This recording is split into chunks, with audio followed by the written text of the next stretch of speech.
So joining me now is former Secretary of Defense and Director of the CIA, Leon Panetta. And Secretary, you were a very outspoken critic of that Helsinki summit, of those optics there. Do you think it could be different this time around?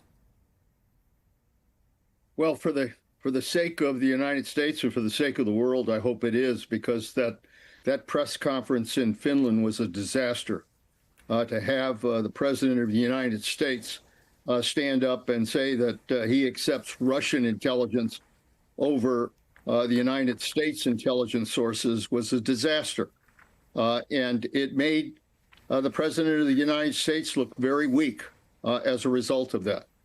So I'm hoping that in this summit, the President understands that if he is going to achieve anything, he has to be very strong, and he has to recognize that Putin cannot be trusted.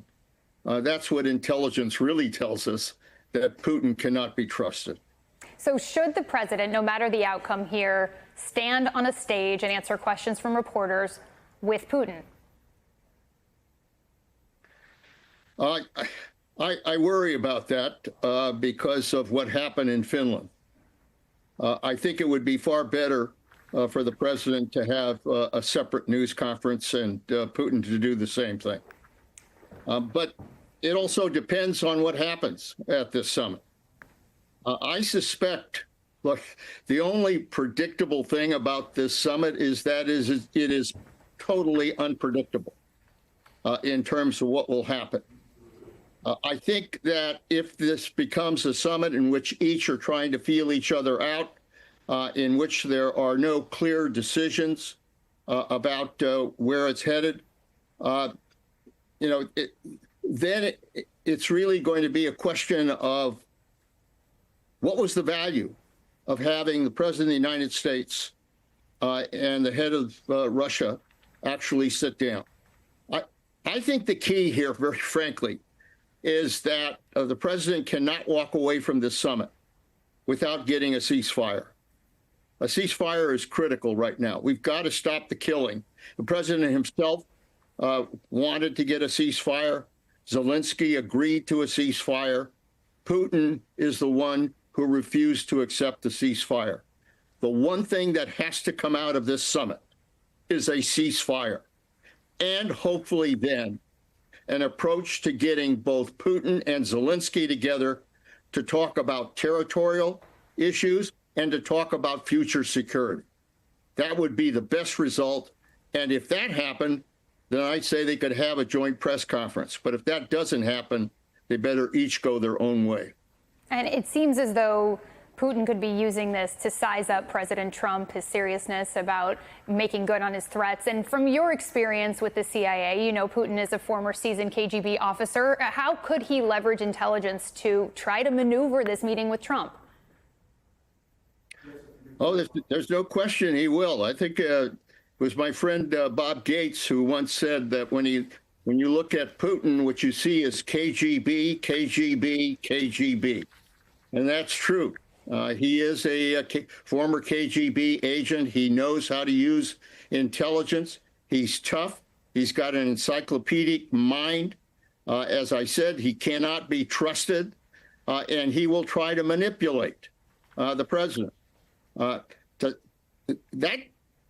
When two people sit down and one individual has a real tight hold on what history is all about, knows the facts, knows where he wants to go, knows what he wants to be able to achieve, and knows that he has somebody he's facing who can be ambivalent and weak, then make no mistake about it, Putin will take advantage of all of that.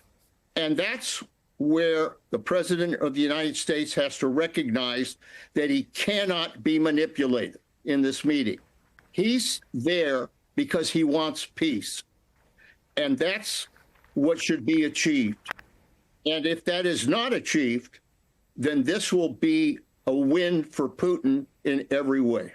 You have said in the past that Putin could be, quote, cultivating Trump as a source. Explain to us what you mean by that.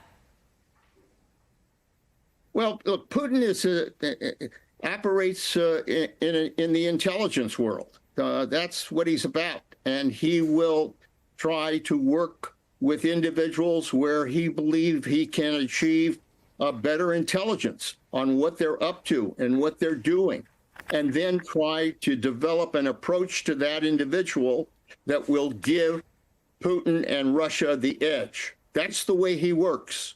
This is not somebody who basically kind of walks into a meeting and just wants to chit chat. He's got a set of clear objectives.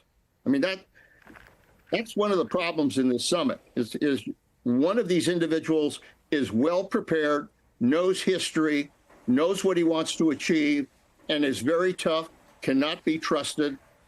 That's the kind of individual Putin is. The other, frankly, is not very well prepared, does not have a good sense of history, likes kind of the theater effect of having two people sitting down at a major summit. And I don't know whether or not he's got some clear objectives here. So that's the difference. And that, frankly, gives Putin the edge in terms of the summit. And that's what concerns, I think, a lot of people, that ultimately they will meet and nothing will come out of the summit. All eyes, of course, across the world are on this summit. Secretary Leon Panetta, thank you so much for your insight.